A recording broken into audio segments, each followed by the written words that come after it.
While men were considered the face of the samurai, the women who fought beside them were often more brutal, more skilled, and faced dangers the men never had to endure. This is your life as an onna-bugeisha, a female samurai in feudal Japan. And you're about to discover why some feudal lords feared them more than male warriors. Because unlike the men, you had everything to lose. Chapter 1. Childhood. The Selection. You are born in 1547, during Japan's Sengoku period, the age of warring states. Your father is a samurai, sworn to serve the local daimyo, a feudal lord who controls your province. Most girls your age are taught tea ceremony, flower arrangement, and how to serve their future husbands. But you're different. At age 6, your father notices something. While your brothers practice with wooden swords in the courtyard, you're watching from the shadows, not with fear, with hunger. One morning, he hands you a Naginata, a long-bladed polearm, lighter than a katana, easier for smaller hands to wield. He says nothing, just points to the training ground. This is your test. You don't know it yet, but in samurai families, daughters are sometimes trained in combat, not because they're valued as warriors, but because they're expected to defend the household when the men are away at war. And if the castle falls, you have one final duty, to take your own life with honor rather than be captured. Your training begins before sunrise. While other girls sleep, you're running through rice fields, building endurance. Your father doesn't go easy on you. In fact, he's harder on you than your brothers. A man who loses a battle can surrender, he tells you. A woman cannot. You must be twice as skilled to survive half as long. By age 10, you can strike the head off a training dummy in one swing. By 12, you've mastered 7 different weapons. But the weapon you'll carry for the rest of your life, the one every onna-bugeisha masters, is the Naginata. It's not just a weapon, it's a symbol. When guests see a Naginata mounted in your family's home, they know this household has a warrior woman. But mastering the blade is only the beginning, because what truly makes you dangerous isn't your skill, it's what you're willing to sacrifice. Chapter 2. Marriage, the double life. You are now 18. By feudal Japanese standards, you're already considered old for marriage.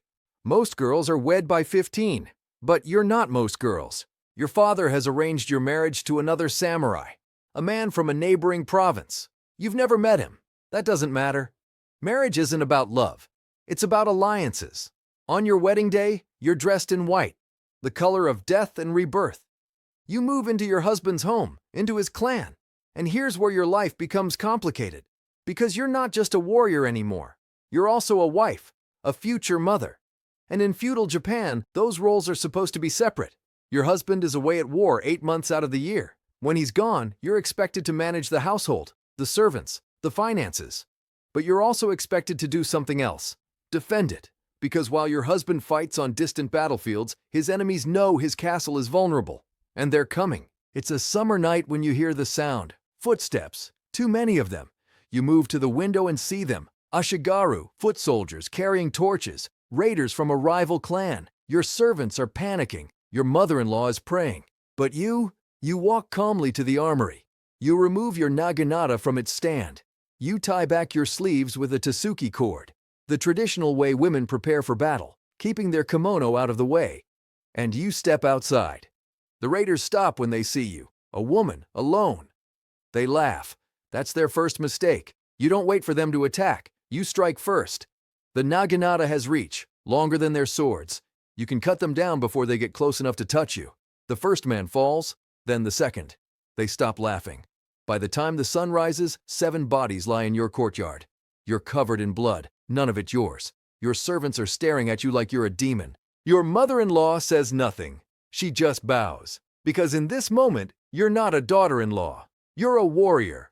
When your husband returns 3 months later, he hears the story from the servants. He says nothing to you about it. Not because he's ashamed, but because this is expected. This is what onna-bugeisha do. They hold the line when the men cannot. Chapter 3. Battle, the front lines. You are now 25. You've defended your home 4 times. You've killed 11 men. But you've never fought in an actual battle. Until today. Your husband's daimyo is going to war against a rival province. Every samurai is being called to fight, including you. This is rare. Women samurai usually stay home, but your reputation has spread. The daimyo has heard the stories, and he makes an unusual request. He wants you on the battlefield. You arrive at the war camp and the other samurai stare, some with respect, others with suspicion. Because here's the thing about being a female samurai. The men don't see you as an equal. They see you as a liability, not because they think you're weak, but because if you're captured, it's not just you who's dishonored, it's every man who failed to protect you. So they give you a choice: fight in the back lines, away from danger, or fight in the front and carry a kaiken, a small dagger, to take your own life if capture is inevitable. You choose the front lines. The battle begins at dawn. You've trained for this your entire life, but nothing prepares you for the sound. Thousands of men screaming, horses dying, gunpowder explosions, because by the 1500s Japan has firearms. Your role is specific. While the male samurai charge with swords and spears, you hold a defensive position with other Naginata fighters. Your job is to cut down any enemy who breaks through the front lines. And they do. A group of enemy soldiers rushes toward you. You plant your feet. You swing. The Naginata is a brutal weapon. It's not elegant like a katana. It's designed to maim, to slice through legs, to hook necks and pull riders off horses. You drop 3 men in 10 seconds. But then something happens that you didn't prepare for. An enemy samurai sees you, and he doesn't attack. He hesitates. Because you're a woman. And in his mind, killing you isn't honorable. It's shameful. That hesitation costs him his life. You drive your Naginata through his chest. He falls. And you realize something. This is your advantage. Men underestimate you. They hesitate. They assume you'll be weaker, slower, easier to kill. And that split second of doubt is all you need. By the time the battle ends, you've killed 7 men. Your side wins. But you don't celebrate, because while you were fighting, something else was happening behind you. One of the other onna-bugeisha, a woman you trained with, was surrounded. She couldn't escape. And rather than be captured, she did what she was trained to do. She used her kaiken. She took her own life. You find her body after the battle. She's only 22. And you realize, this is the cost of being a female samurai. You're not just fighting the enemy, you're fighting the expectation. Because if you fail, if you're captured, you're not allowed to live as a prisoner. You're expected to die with honor. And that's not a choice the men have to make. Chapter 4. The Siege. Your final stand. You are now 38. You've survived 14 battles. You've trained your daughter to fight, just as your father trained you. But tonight, everything changes. Your husband's daimyo has made a political mistake. He's angered a more powerful lord. And now, an army of 3,000 soldiers is marching toward your castle. Your husband is away. Most of the samurai are with him. That leaves you, your mother-in-law, 12 servants, and 6 other women. 3 of them, onna-bugeisha like you. Against 3,000, you don't have enough soldiers to defend the walls. So you make a choice. You're going to hold the inner courtyard, and you're going to make them pay for every step. The enemy breaks through the outer gate at midnight. You hear them flooding into the castle. They think it'll be an easy victory. They're wrong. The courtyard is narrow. Only a few men can enter at a time. And that's where you're waiting. You and the other women form a line. Naginata's ready. The first wave of soldiers rushes in. You cut them down. They didn't expect resistance. They definitely didn't expect you. For 2 hours you hold the courtyard. Bodies pile up. Your arms are screaming. Your Naginata is slick with blood. But you're not retreating, because behind you in the inner chamber are the children, the elderly, the people who can't fight. And if this castle falls, they'll be slaughtered. So you keep fighting. But then you hear it, the sound of gunfire. The enemy has brought arquebuses, matchlock rifles. They're firing into the courtyard from the walls. One of the women beside you drops, shot through the chest. Then another. You realize you can't win this. Your mother-in-law appears at the doorway behind you. She's holding a tanto, a short dagger. She looks at you, and she nods. She knows what's coming, and she's ready. Because this is the final duty of the onna-bugeisha. If the castle falls, the women take their own lives, not out of fear, but to deny the enemy the humiliation of capture. But you're not ready to die. You grab your daughter, you pull her toward the back exit, a hidden passage your husband showed you years ago. Run, you tell her. Don't stop. She hesitates. She wants to stay and fight. But you push her into the passage, because your job isn't to die with honor. It's to make sure she survives. You turn back to the courtyard. The enemy is closing in. You raise your Naginata one last time, and you charge. Chapter 5. Legacy. The Forgotten Warriors. History doesn't record your name. Most onna-bugeisha aren't remembered. They didn't write memoirs. They didn't have statues built in their honor. But they existed. In fact, recent archaeological evidence has revealed something shocking. DNA analysis of battlefield remains from the Sengoku period shows that up to 30% of the bodies were women. 30%. That means nearly 1 in 3 warriors on some battlefields were female. But you wouldn't know that from history books.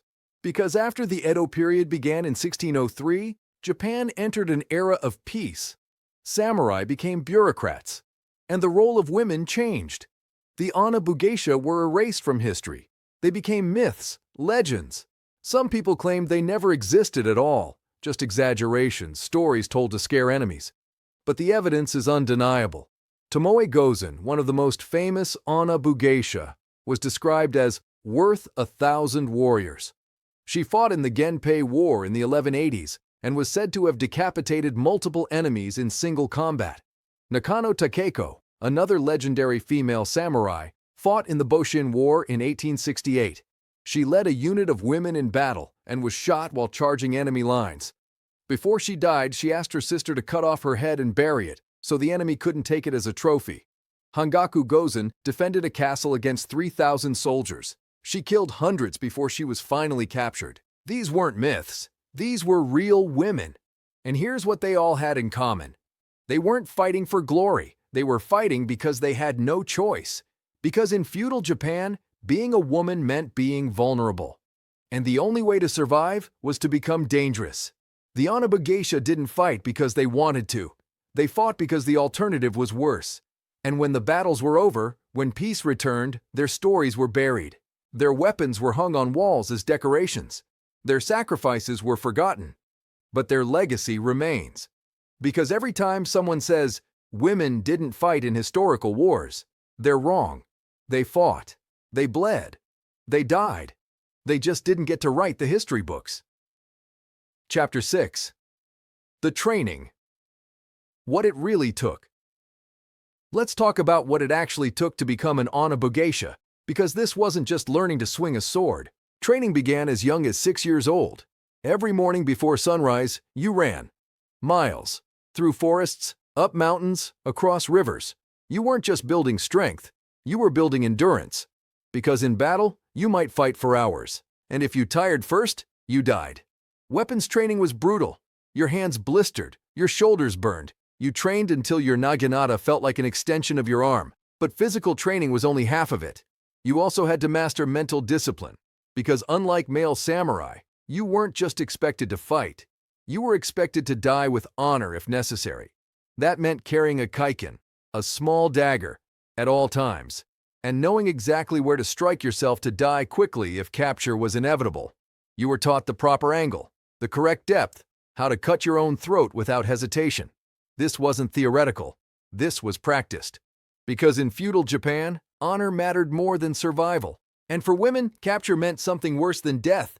Sexual violence, torture, being used as a hostage to manipulate your family. So you were taught, if there's no escape, you use the kaiken. Some onna-bugeisha carried poison, others tied weights to their clothing. So if they jumped into a river, they'd sink immediately, because survival wasn't the goal, dignity was.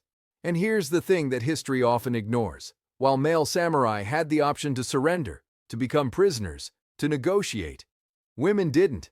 If you were captured, your family's honor was destroyed. Your husband would be shamed. Your children would be outcasts. So you had to be better than the men.